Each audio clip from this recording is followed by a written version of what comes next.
Hello everyone, मेरा नाम ब्रिजेश मौर्य और आपका स्वागत है बीएम लॉ क्लास में। आज जो हम स्टार्ट करेंगे वो लेसन 12 का सेकंड पार्ट से स्टार्ट करेंगे। जो हमने अभी तक फर्स्ट पार्ट में पढ़ा, हमने उसमें ये पढ़ा, शेड्यूल 1 के बारे में पढ़ा, शेड्यूल सेकंड और शेड्यूल थर्ड के बारे में पढ़ा। शेड्यूल 1 क्या बोलता था? वो ये बोलता था कि किसको डीम्ड सप्लाई समझा जाएगा, किसको डीम्ड सप्लाई बोलेंगे। शेड्यूल 2 में हमने पढ़ा था कि किसको सप्लाई कहा जाएगा, और शेड्यूल थर्ड में था जो किसको सप्लाई नहीं कहा जाएगा। हमने पहले पार्ट में पढ़ा। आज से हम स्टार्ट करेंगे composite and mix supply. Composite and mix supply बात करते हैं। Composite and mix supply, composite और मिक्स, सिंपल से लैंग्वेज से ही, वर्ड से ही पता चल रहा है हमारा। कंपोजिट मतलब जो पहली से ही बना हुआ आया हुआ है, पहली से बना हुआ मिला हुआ आया हुआ है। मिक्स मतलब हम कुछ प्रोडक्ट मिला रहे हैं, कुछ प्रोडक्ट मिला के एक उन सबको एक कर दे रहे हैं, मिक्स कर दे रहे हैं, इस मतलब मिक्स सप्लाई। ये था हमारा सिंपल सा एक क्रक्स जो पता चलता था कंपोजिट सप्लाई क्या और मिक्स सप्लाई क्या। बात करते हैं, आप पढ़ते हैं इन्हें। ऑफ्टन गुड्स और सर्विस और बोथ टुगेदर आर सप्लाई। क्या क्या अक्सर क्या होता है कि गुड्स और सर्विस जो होते हैं वो एक संग सप्लाई करे जाते हैं in the combination and that's when it may not be simple to enough to distinguish supply and identify them separately each if they may attract a different rate of tax but is sold on one package. अब क्या होता है कि जब हम एक साथ बहुत सारे सर्विस और सप्लाई को एक साथ करके हम बेचते हैं, सेल करते हैं, तो हमें कंफ्यूज हो जाता है कि हम पे किस पे कितना टैक्स लगाए, किस पर कितना टैक्स लगा, और लगाए तो लगाए कैसे।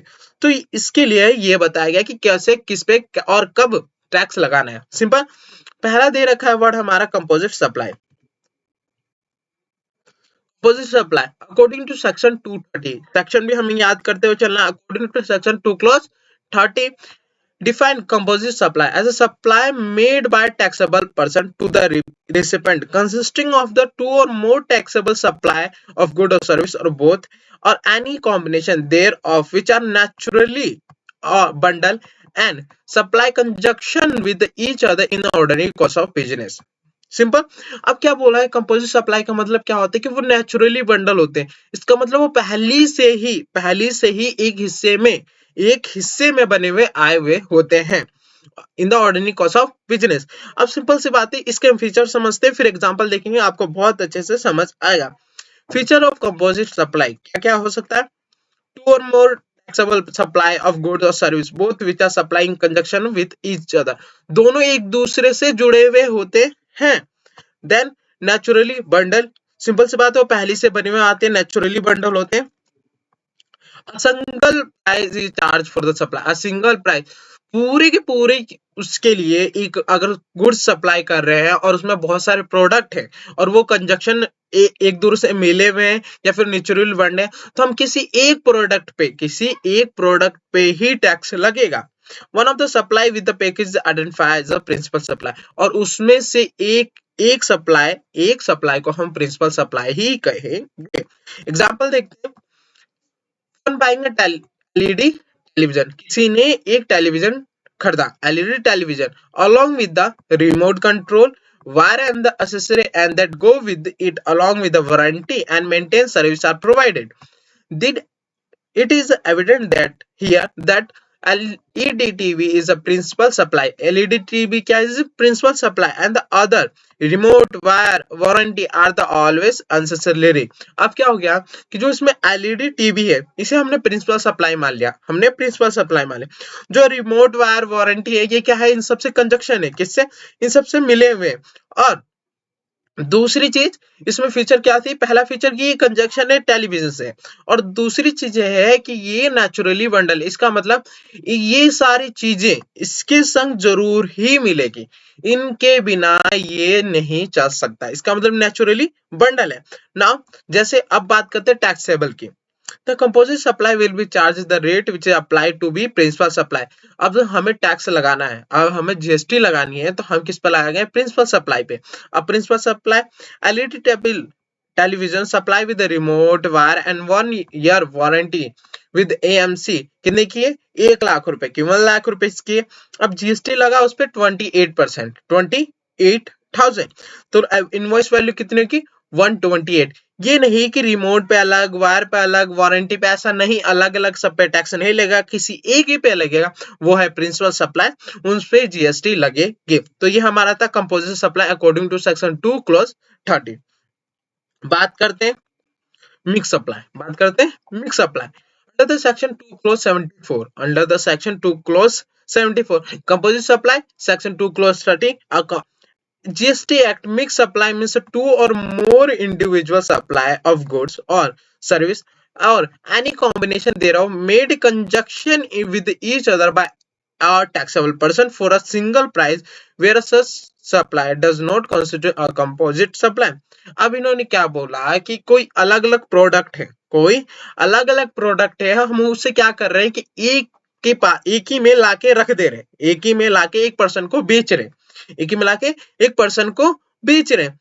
उन्हें हमने बनाया, कंजक्शन बनाया, ये ना कि वो जुड़े हुए पहले से नहीं थे, वो कंजक्शन हमने बनाया है और किसी एक टैक्सेबल पर्सन को दे रहे हैं या फिर एक टैक्सेबल पर्सन द्वारा बेचा जा रहा है और वो कंपोजिट सप्लाई नहीं है। सिंपल फीचर देखते हैं और अच्छे से आपको समझ आएगा। The feature of the mixed supply are the two or more taxable supply of goods or services both which are supply in conjunction with each other. They are deliberated bundle।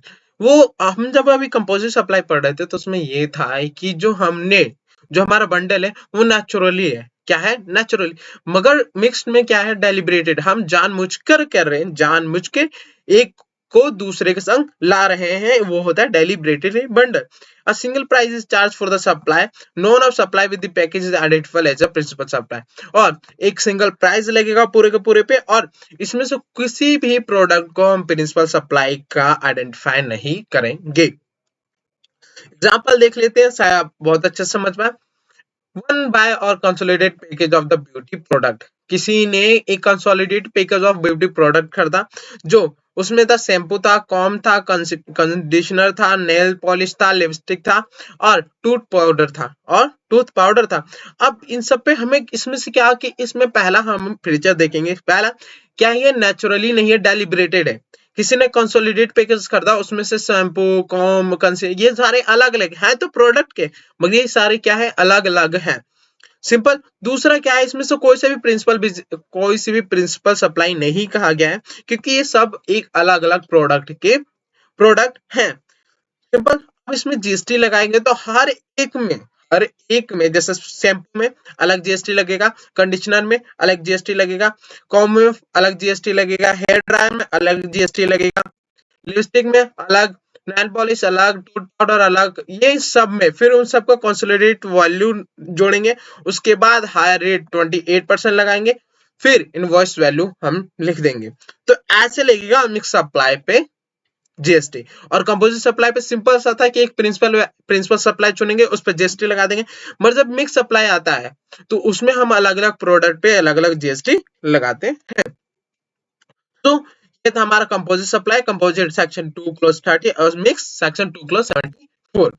अब बात करते हैं लीवी इन कलेक्शन ऑफ टैक्स। अब हमें tax कैसे लगाना है, हाँ, और कलेक्ट कैसे करना है, इसकी बात करते हैं। Explanation under section 15 of the Good and Service Central Goods and Service Tax Act 2030, such GST would be liable on the transaction value। किस पे लगती है, ट्रांजेक्शन वैल्यू पे, अकॉर्डिंग टू सेक्शन 15। अब गुड्स की रेट्स की बात करते हैं, हमारे पास कितने स्लैब रेट्स हैं। पहला 0.25, second 3rd%, 4th 5th%, 12%, 18% and 28% GST लगती है। गुड्स की बात करें तो सर्विस पे कौन कौन से लगते हैं, 5%, 12%, 18%, 25% किस पे लगते हैं, सर्विस पे जीएसटी लगती है। तो क्वेश्चन अगर आए कि रेट गुड्स पे कितने लगते हैं, कितने होते हैं, 0.25%, 3%, 5%, 12%, 18% और 28%। अब बात करें सर्विस पे तो 5, 12, 18 एंड 28 सब 8 ये जीएसटी रेट दे रखे। तो सिंपल। अब बात करते हैं हम कंपोजिट सप्लाई, कंपोजिशन स्कीम। हम अभी क्या पढ़े थे, कंपोजिट सप्लाई और कंपोजिशन स्कीम में डिफरेंट देखना, कभी भी कंफ्यूज मत होना है। ये स्कीम है, वो क्या है, सप्लाई है, वो सप्लाई है और ये स्कीम है। सप्लाई जो था हमारा सेक्शन 2 क्लॉज 30 में डिफाइन करा गया था, और जो कंपोजिट स्कीम है, कंपोजिशन स्कीम है, वो सेक्शन 10 ऑफ सीजीएसटी एक्ट 2070 में डिफाइन करा गया ना। अब बात करते हैं कि कंपोजिशन स्कीम होता क्या है। Contain that the provision regarding the composition levy. The objective of the scheme is to bring about the simplicity and reduce the compliance cost for the small taxpayer. Simple सी बात है, जो composition scheme है जो composition scheme है वो हमारे small tax payer के लिए। स्मॉल टैक्स पेयर क्या होता है कि जो स्मॉल टैक्स पेयर है उन्हें ये कंप्लाइंस कम करने में, बहुत सारे जीएसटी फाइल करने में उन्हें बहुत सारी दिक्कत होने लगती है, क्योंकि वो एक किसी ऑडिटर को, किसी सीएस एग्जीक्यूटिव को हम हायर नहीं कर सकते क्योंकि स्मॉल टैक्स पेयर उनकी फी देगा या फिर अपना खर्चा चलाएगा, प्रॉफिट निकालेगा। तो इसलिए उन लोगों के लिए, स्मॉल टैक्स पेयर के लिए कंपोजिशन स्कीम लाया गया है। Simple, small tax payer who have annual turnover of less than 1.5 crore rupees. अब ये किस पे एप्लीकेबल होता है ये भी देख लेते हैं। जो स्मॉल टैक्स पेयर है उनकी एनुअल टर्नओवर जो है, एनुअल टर्नओवर वो लेस देन कितने 1.5 करोड़ से, it means 1 crore 50 lakh rupees से कम है जिसकी एनुअल टर्नओवर, उस पे ये कंपोजिशन स्कीम लागू होता है। Now, in the proceeding of financial are eligible to opt for this scheme, that is a composition levy. अब क्या होगा कि अगर जिसका एनुअल टर्नओवर 1.5 करोड़ से कम है तो वो क्या कर सकता है, वो चुन सकता है कंपोजिशन स्कीम अंडर सेक्शन 10। और अब बात करते हैं कोई अलग स्टेट के लिए। For the state namely Arunachal Pradesh, Manipuram, Meghalaya, Mizoram, Nagaland, Sikkim, Tripura, Uttarakhand, aggregate turnover limit in the 75 lakh rupees. इन सबको छोड़ के, ये जो नॉर्थ ईस्टर्न रीजन है, इन सबको छोड़ के अगर किसी को भी कंपोजिशन स्कीम में जाना है, कंपोजिशन स्कीम में चुनना है उस स्कीम को, तो उसकी जो एनुअल टर्नओवर है 1.5 करोड़ से कम होनी चाहिए। मगर अगर और किसी को चुनना है, अरुणाचल प्रदेश, मणिपुर, मेघालय, मिजोरम, नागालैंड, सिक्किम, त्रिपुरा, उत्तराखंड, जिसका एग्रीगेट एनुअल टर्नओवर जो है वो लेस देन किससे है, शैल बी 75 लाख होना चाहिए, तब वो कंपोजिशन स्कीम चुन सकता है। बात करते हैं ये एग्रीगेट टर्नओवर क्या होता है। यहाँ पे दे रखा हमारा point, aggregate turnover would include value of all outward supply, that is a taxable supply, exempt supply, zero rated supply and interstate supply। इन सबका पूरा टर्नओवर निकालेंगे, फिर उसका जो होगा 75 लाख होता है, तभी वो कंपोजिशन स्कीम में जा सकता है under section 10 of CGST act. A person having the same penny can be computed on all India basis but exclude. अब जिसके पास क्या होता है कि क्या होता है, पैन कार्ड जो होते हैं सेम होते हैं all India basis, but exclude कर दिया जाएगा CGST, SGST, UTGST, ICST, cess and value of inward supply on the which tax is payable under the reserve charge. ये सारी चीज इंक्लूड कर दी जाएगी टू एग्रीगेट टर्नओवर में से ना। अब आगे चलते हैं, कंडीशन और रिस्ट्रिक्शन। अब आप कंपोजिशन स्कीम में अगर सेक्शन 10 के अंदर आप ऑप्ट करते, चुनते हैं कि हम कंपोजिशन स्कीम के अंदर हम टैक्स पे करेंगे, तो क्या क्या कंडीशन, क्या क्या रिस्ट्रिक्शन हो जाती है, आपको इसके बारे में पढ़ते हैं। Supply who opt for the composition levy can not raise the tax invoice. जिसको जो कंपोजिशन लेवी अगर अंडर सेक्शन 10 चुनता है तो वो टैक्स इनवॉइस इशू नहीं कर सकता। ठीक है। दूसरा, they need not collect any tax on supply, और इन्हें जरूरत नहीं होता है कि ये सप्लाई कलेक्ट करे। Then hence the recipient of the such supply can't claim any input tax credit on the supply from the such supply who have opted for the levy। अब क्या होता है कि जो कंपोजिशन लेवी के लिए जिसने चुना है वो इनपुट टैक्स क्रेडिट भी क्लेम नहीं कर सकता। इनपुट टैक्स क्रेडिट होता है क्या, ये भी हम आगे चल के अभी बात बता दे रहा हूँ। इनपुट टैक्स क्रेडिट का मतलब, क्योंकि ये भी बहुत बार आने वाला है तो इसलिए बता दें। इनपुट टैक्स क्रेडिट जो होता है, अगर हम कच्चा सामान कोई खरीदते हैं, कच्चा माल मान लीजिए, सिंपल सी बात है, हमें कपड़ा बनाना है, हमें एक शर्ट बनानी है। शर्ट बनाने के लिए हम क्या करेंगे, पहले हम कपड़ा खरीदेंगे, कोई शर्ट बनाने के लिए।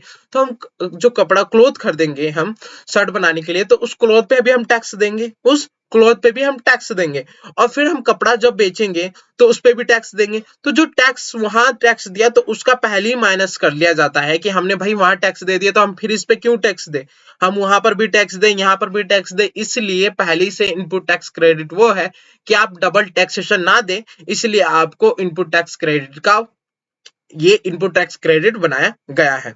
इसको अच्छे से समझाऊंगा इस चैप्टर में, जब हम इनपुट टैक्स क्रेडिट पढ़ेंगे उसमें हम बहुत अच्छे से समझेंगे।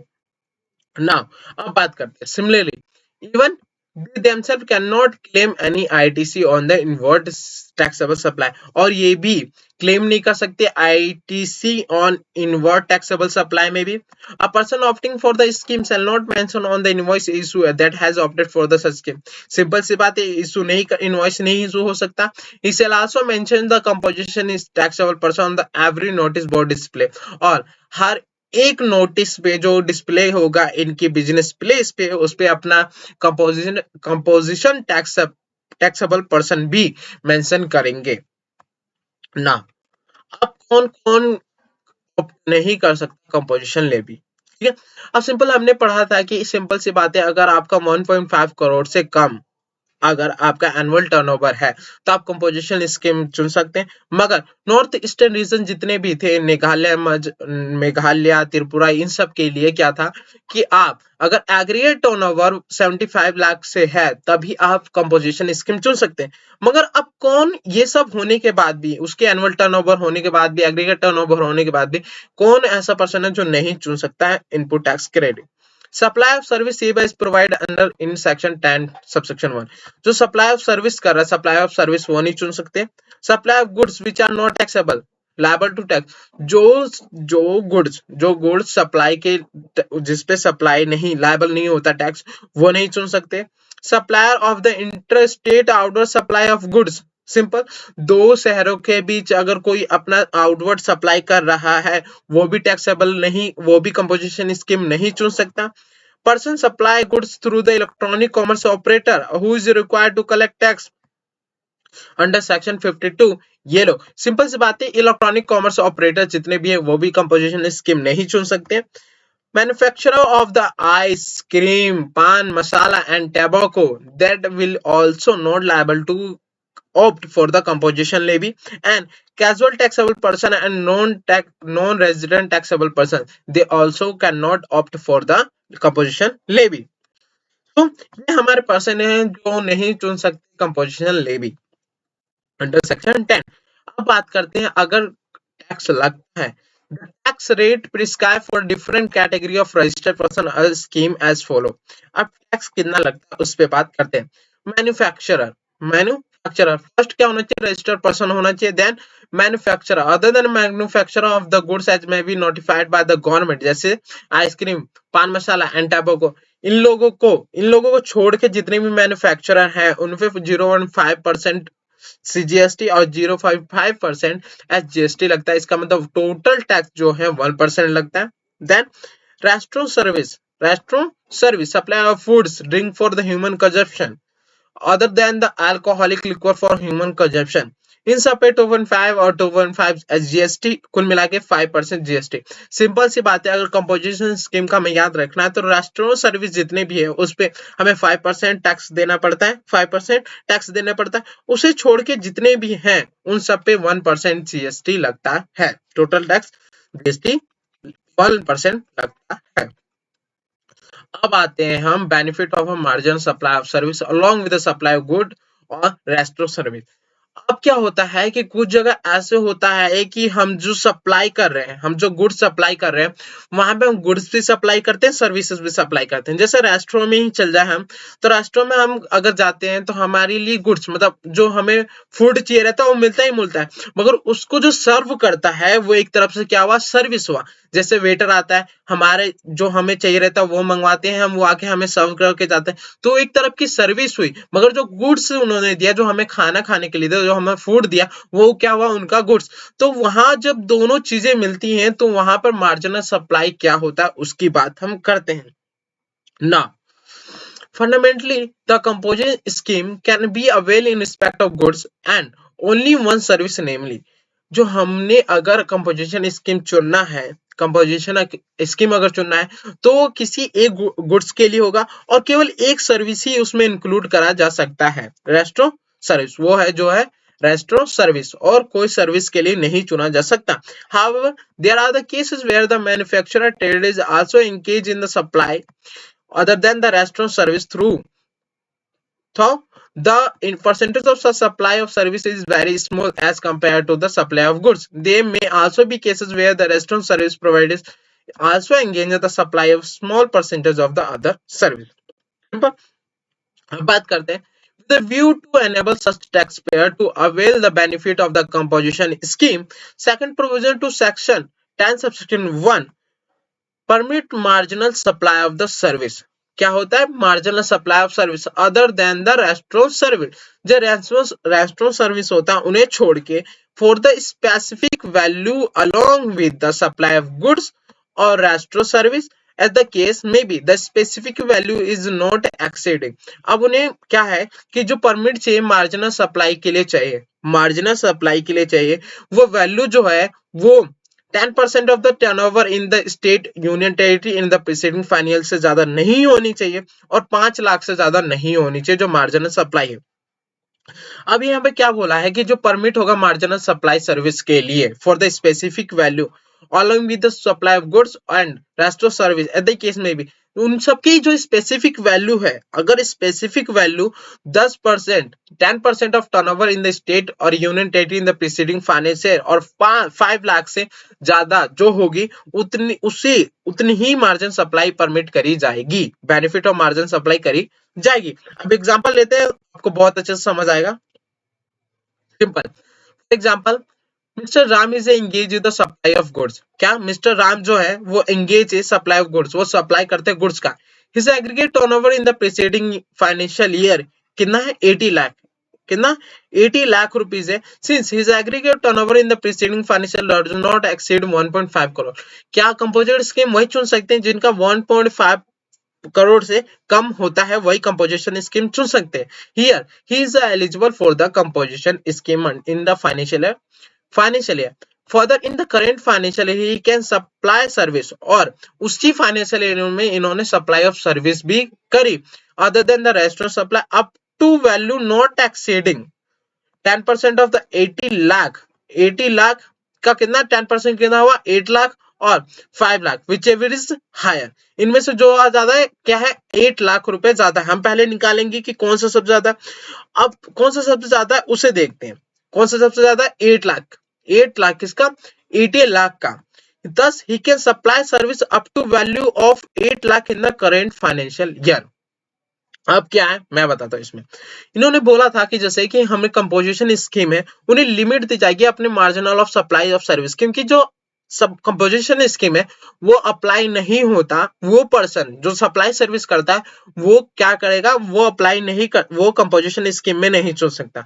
मगर अब क्या होता है कि अगर कोई पर्सन है जो गुड्स तो सप्लाई कर रहा है मगर उसके संग वो सप्लाई सर्विस भी सप्लाई कर रहा है, तो अब जब सर्विस सप्लाई कर रहा है तो वो इन सबसे 10% of the annual turnover on 5 lakh इन दोनों में से इससे ज्यादा की सप्लाई नहीं कर सकता। मतलब वो 8 लाख रुपए की से ज्यादा सप्लाई नहीं कर सकता।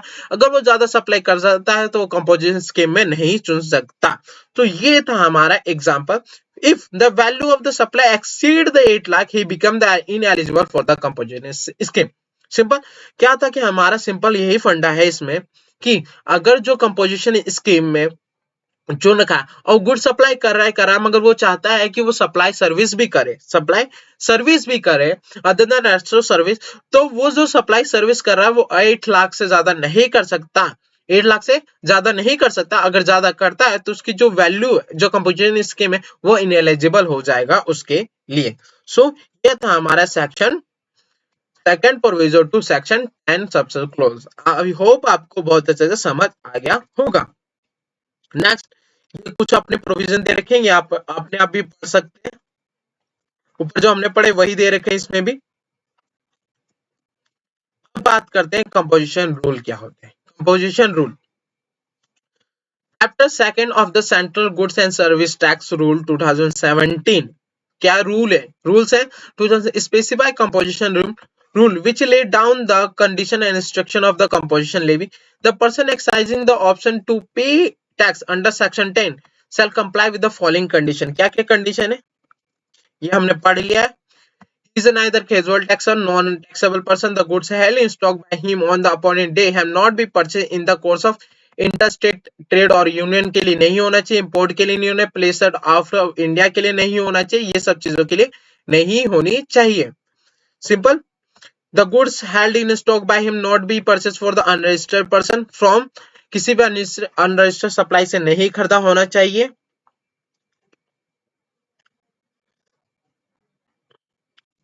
And he shall pay tax under the section 9 or 9(4) on the inward supply of good or service. He not as notified under the clause E of subsection 2 section 10. He shall mention the word composition taxable supply, and he shall mention the word composition taxable person on the every notice or the signboard display the prominent place of his principal place. हमने ये condition ऊपर भी हमने ली थी. अब बात करते हैं intimation of the composition levy. अब जब इंटीमेशन, अब हम कंपोजिशन लेवल जब चुनते हैं, कंपोजिशन लेवी जब चुनते हैं तो हमें तो किसी को बताना पड़ेगा ना कि हमने कंपोजिशन लेवी चुन रखा है, कंपोजिशन लेवी चुन रखा है, तो हमें उसकी इंटीमेशन देनी पड़ेगी, हमें उसे बताना पड़ेगा कमिश्नर को. किसे? कमिश्नर ऑफ इनकम टैक्स को. तो कमिश्नर ऑफ इनकम टैक्स को ये जितना भी है, ये सारी चीजें, फॉर्म नंबर दे रखा है, जीएसटी, ये सबको आपको बहुत अच्छे से आपके दिमाग में रख लेने, बिठा लेनी है कि याद हो, आपको आपके जुबानों पे होना चाहिए. अब ये है क्या, इसका मैं सीधा ले चलता हूं नीचे, इसका कंक्लूजन दे रखा है, इतनी सारी पढ़ने की जगह हम सीधा नीचे पढ़ेंगे. समरी दे रखी है ये पढ़ेंगे बस हम. तो list form related to composition scheme. GST CMP composition CMP 1 intimation to pay tax under the section 10. Intimation देना है कि हम अब टैक्स पे करेंगे सेक्शन 10 कंपोजिशन स्कीम के अंदर. Only for the person registered under the existing law migrating on the appointment day. Simple सी बात है, जो एग्जिस्टिंग लॉ के अंदर रजिस्टर है उसी के लिए वो पर्सन क्या जीएसटी कंपोजिशन 1 फॉर्म भरेगा फॉर द टैक्स पे under the 10 prior to appointment day on which or within the 13 day of the appointment of day or such further period as may be accepted by the commissioner. Simple सी बात है, जब appointment होने वाला है, जब appointment होगा उससे पहले या फिर अपॉइंटमेंट होने के बाद 30 दिन के अंदर आपको फाइल इंटीमेशन देना है कंपोजिशन 1 के अंदर. Then composition 2 intimation to pay tax अंदर किसके लिए? Person registered under the act. वो पर्सन जो रजिस्टर है under the act of income tax, जो central and good service tax है उसके अंदर, वो prior to commencement of the financial year intimation देंगे. Composition 3 intimation of detail of stock and inward supply from the unregistered person. अगर कोई person unregistered person से supply करता है, इनवर्ड सप्लाई करता है कोई भी गुड्स एंड इनवर्ड सप्लाई, तो उसे इंटीमेशन देने पड़ेगा विद इन 90 डेज. देन 4 की बात करते हैं, intimation application for withdrawal of the composition scheme. अगर कोई कंपोजिशन स्कीम क्या करना चाहता है, विड्रॉ करना चाहता है, तो वो कंपोजिशन 4 फाइल करेगा with in 7 day of the equivalent of the event. जब उसका एनुअल टर्नओवर 1.5 करोड़ से ज्यादा हो जाएगा तब वो क्या हो जाएगा, इनएलिजिबल हो जाएगा फॉर द कंपोजिशन स्कीम. तो उसे इंटीमेशन देना पड़ेगा कंपोजिशन 4 में. फिर 5 की बात करते हैं, so notice on the contravention of the rule act by the proper officer. अगर आप कोई भी कंट्रवेंशन करते हैं, कॉन्ट्रावेंशन करते हैं, जो रूल दे रखा है रूल, वो उसके लिए तो क्या होगा, प्रॉपर ऑफिसर आपको नोटिस सेंड करेगा.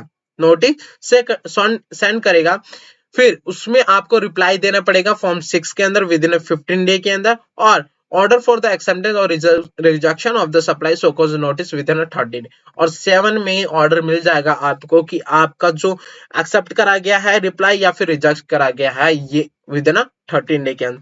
आपको डेट, टाइम, ड्यू डेट और डिस्क्रिप्शन ऑफ फॉर्म नंबर ये आपको याद रखना है. तो आज के लिए इतना ही काफी. मिलते हैं नेक्स्ट वीडियो में. नेक्स्ट वीडियो में लायबिलिटी टू पे जीएसटी पढ़ेंगे. सो मिलते हैं नेक्स्ट वीडियो में. आई होप आपने बहुत अच्छे से समझा, आपने बहुत कुछ सीखा हो. सो मिलते हैं नेक्स्ट वीडियो में. Thank you so much.